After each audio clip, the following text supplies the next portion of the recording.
I'm feeling safe. We were so in hectic and so frustrated at that time. There was only hope कि हमें embassy घर पहुंचा दे बस. When we were at border, there was so frustrating and hectic. Like we can't able to cross the border.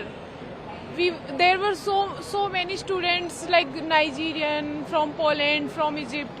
We were not able to cross the border. I lost my bag.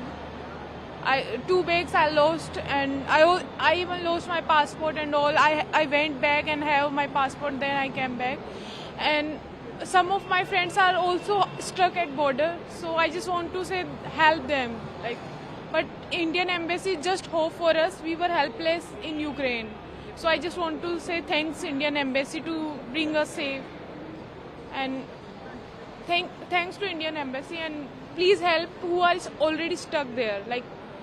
Chernihiv is so western side. So some of my friend went Kyiv. It's like 10-hour distance, and they Kyiv at the day when Visport occurred, like on 24 Feb, they were in Kyiv. So they went back Chernihiv. Then after they were waiting for like flights, they were waiting for embassy. They are stuck in Chernihiv, and in Chernihiv there are curfew occurs. And in our hostels, some students from Odisha and Kyiv, they were going in our hostels. So they are stuck there, so help them. They are really helpless right now. Yes, I'm really happy, and I'm really happy that I'm an Indian, and really Indian embassy helping us. Like at the border, Nigerian embassy don't help them. Like they are not allowed to cross the border because of their embassy. Their embassy is not helping them. And Indian embassy really helping us. Like at the border, Ukrainian army says if you are Indian, you are allowed to go inside. If you are Nigerian and you are from Poland, you are not allowed to go inside. So we feel proud that we are Indian and we are crossing borders.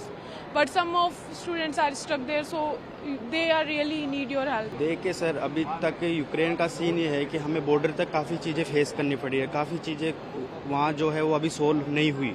लेकिन border से cross होने के बाद से लेके यहाँ तक हमें किसी भी चीज़ की दिक्कत हमें सामना नहीं करना पड़ रहा. बाकी बॉर्डर पे सिचुएशन अभी इसलिए ख़राब है कि 2-3 दिन से स्टूडेंट्स बहुत ज़्यादा हो चुके हैं वहाँ, तो उस वजह से जो भारतीय दूतावास है वो सिचुएशन संभाल नहीं पा रहे. बाकी उसके बाद आगे निकलने के बाद भारतीय दूतावास और विदेश मंत्रालय का हमें इतना अच्छा साथ मिल रहा है, वो वाकई में काबिल है. जी सर. तो आप जल्दी फंसे हुए हैं वहाँ पे? हाँ जी सर, हम 3 दिन से फंसे हुए थे, लेकिन आज जब हम पहुँच चुके हैं तो वाकई में खुश है सर. देखिए, हमारे कम से कम 800 बच्चे वहाँ पे हैं स्टक, जिसमें से अभी 124 स्टूडेंट्स वापस आ चुके हैं.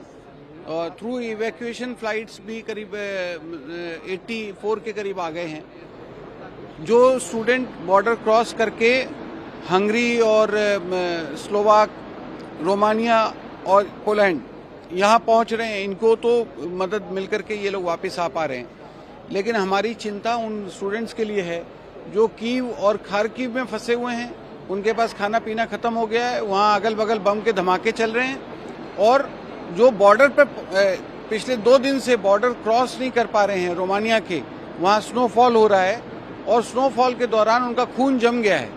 तो उनके लिए बहुत चिंता है. हमने एम्बेसी को भी सूचित किया है और एमईए को भी सूचित किया है. मुझे उम्मीद है जल्दी उन पर कॉग्निजेंस लिया जाएगा. राजस्थान की बात करें तो कम से कम अभी 600 बच्चे और आने चाहिए. जो हमारे पास डेटा जो हमारे पास है व्हाट्सएप ग्रुप और गूगल फॉर्म के माध्यम से. लेकिन जो इंडियन स्टूडेंट्स हैं उनमें अभी कम से कम 16,000 बच्चे वहाँ पे हैं. सिचुएशन तो हालात तो बहुत ज़्यादा ख़राब ही है, जिसकी वजह से यहाँ आना पड़ रहा है सबको. और फायरिंग हो रही है चारों तरफ, बम मिसाइलें दागी जा रही है, और मतलब सारे बच्चे हैं बहुत से ज़्यादा डरे हुए हैं. और उनको मेन प्रॉब्लम ये आ रही है कि बॉर्डर किसी को क्रॉस करने नहीं दिया जा रहा. जैसे रोमानिया पे हम वहाँ से आए हैं, तो वहाँ 2-3 दिन से खड़े थे सारे लड़के, और फिर यहाँ पे मतलब बड़ी मुश्किल से पहुँचे हैं. एम्बेसी ने सब कुछ सही किया है, मतलब एक बार क्रॉस करने के बाद यहाँ आने में कोई दिक्कत नहीं है, लेकिन वहाँ क्रॉस करने में मतलब बहुत ज़्यादा दिक्कतें हो रही है. कई लड़के बेहोश हो रहे हैं, उनको खाना पीना भी मतलब ठीक से नहीं मिल पा रहा है.